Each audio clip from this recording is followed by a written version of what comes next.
Olá, louvado seja nosso Senhor Jesus Cristo, para sempre seja louvado. Glória ao Pai, ao Filho e ao Espírito Santo, como era no princípio, agora e sempre. Amém. Queridos irmãos e irmãs, paroquianos da nossa paróquia, Nossa Senhora da Abadia, Lagoa da Confusão, Diocese de Cristalândia, hoje, 20 de janeiro, dia de São Sebastião. E aí eu lembro do meu padrinho de batismo, seu Sebastião Correia, lá de Piracanjuba. Um abraço, eu e todos os outros aniversariantes do dia de hoje também. E nesse dia, nessa sexta-feira, pedimos a Deus que guie e ilumine a todos nós. E o evangelho que nós temos é tirado de Marcos, capítulo 3, versículos de 3 a 19.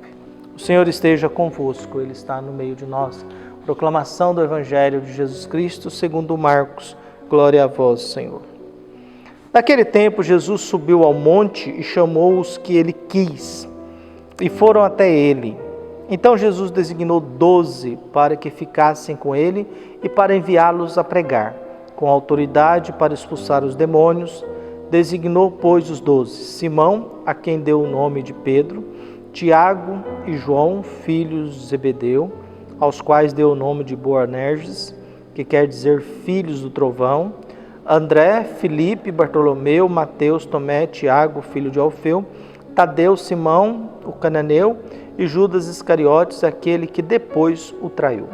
Palavra da salvação. Glória a vós, Senhor. Unidos na fé,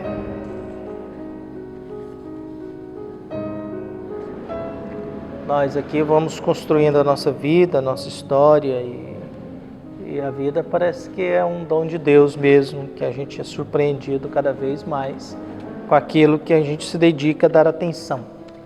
Nós, movidos pela fé, a gente dá atenção à palavra de Deus, àquilo que a Sagrada Escritura vem nos ensinar, que é a partilha de fé de muita gente no decorrer de muitos anos, que foi eternizado, escrito, para que a gente pudesse se alimentar dessa fonte, dessas experiências, para que a nossa fé não saia do nada, né?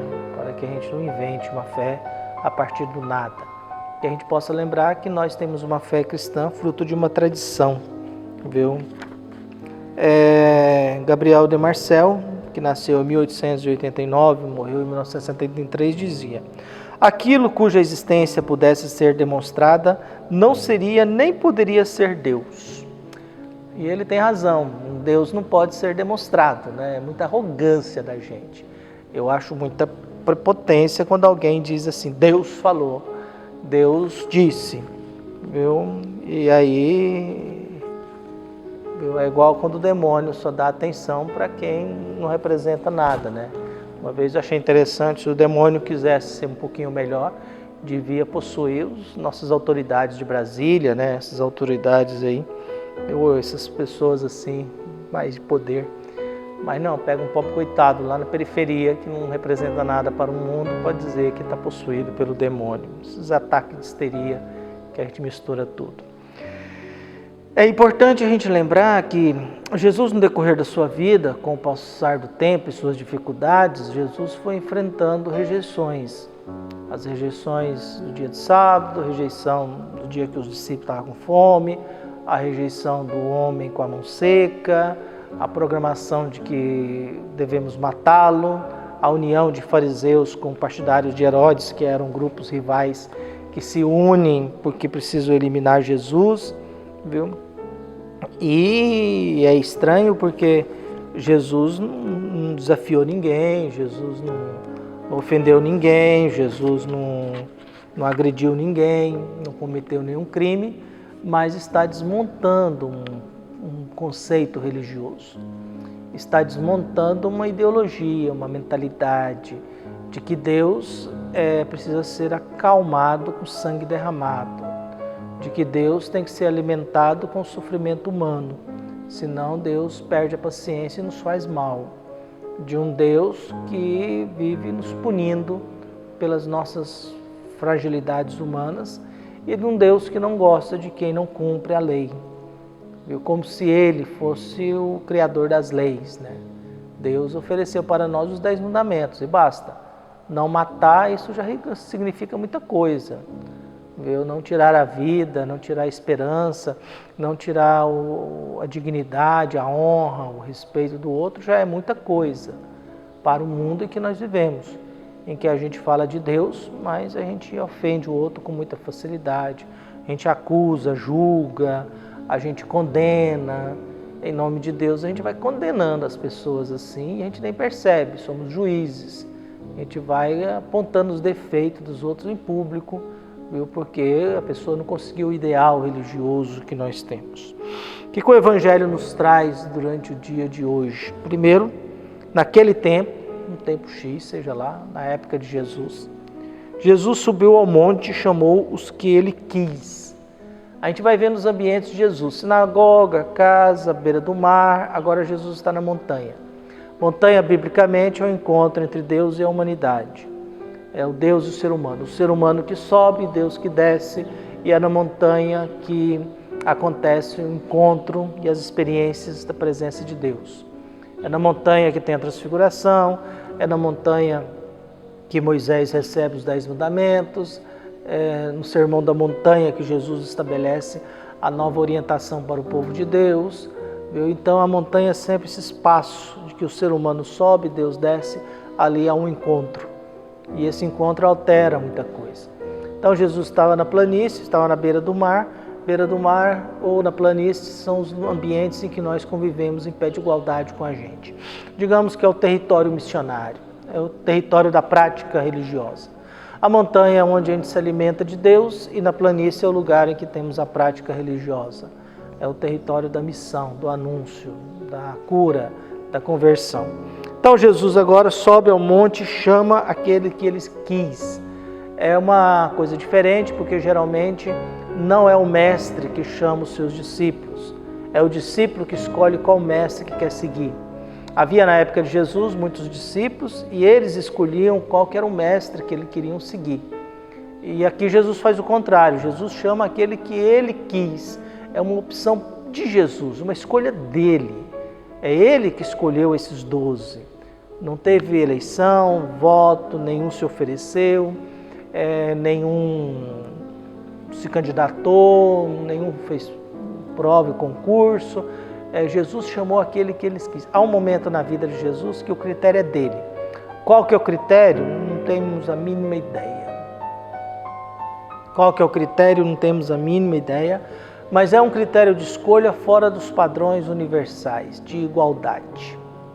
É um critério de escolha muito pessoal de Jesus. E foram até ele. Então Jesus designou 12 para lembrar as 12 tribos de Israel. O povo do Antigo Testamento ele é constituído das 12 tribos de Israel. Entendeu? As 12 tribos de Israel formam o povo de Deus. E ali Jesus chama os 12 para dizer, agora uma nova referência. Nós temos as 12 tribos de Israel como referência para o Antigo Testamento e agora temos 12 apóstolos como referência para o Novo. Até porque 12 é 3 vezes 4, 4 vezes 3, né? 3 é a totalidade divina, Pai, Filho e Espírito Santo, e 4 é a totalidade terrestre, norte, sul, leste, oeste. Por isso, quando a gente fala norte, sul, leste, oeste, estamos falando da totalidade do mundo. Então, nós temos ali a união da totalidade terrestre com a união da totalidade divina. Viu? Então, é a união do terreno e do divino ao mesmo tempo multiplicado. Então, nós temos aí, designou 12. E aí começa o nome deles. O primeiro é Pedro, o último é Judas Iscariotes. O primeiro, todas as listas apresentam Pedro é o primeiro, Judas é o último. E o mais interessante é que ele termina Judas Iscariotes, aquele que depois traiu. Na escolha de Judas, Judas não estava pensando em trair Jesus. Foi no caminhar com Jesus que Judas se decepcionou com Jesus. Porque Judas queria uma revolta armada, né? Vamos derrubar o trono, você tem seguidores aí, vamos assumir o poder.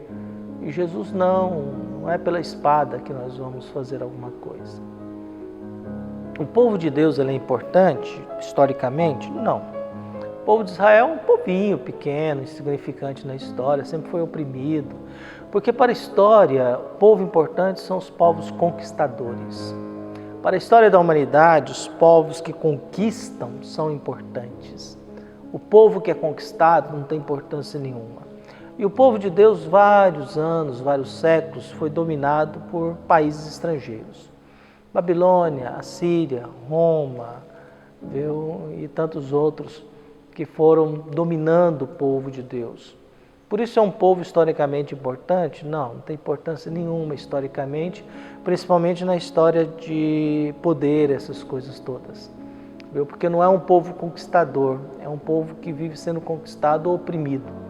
E aí Jesus vai escolhendo esses 12, que representam as novas tribos de Israel, fundamentando a igreja, e cada um deles são totalmente diferentes. Mas o primeiro é sempre Pedro, que vai ser o responsável pela igreja, e o último sempre Judas, aquele que não conseguiu, que não deu conta de entender Jesus, que acabou o traindo.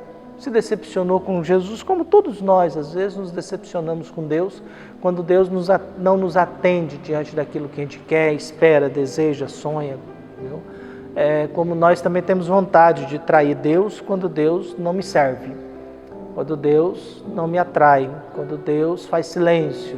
E é esse o drama. Hoje nós vimos Jesus na montanha chamando aqueles que Ele quis, e por algum motivo Ele quis essa turminha aí. E era turminha difícil para conviver, né? Mateus era cobrador de impostos, né?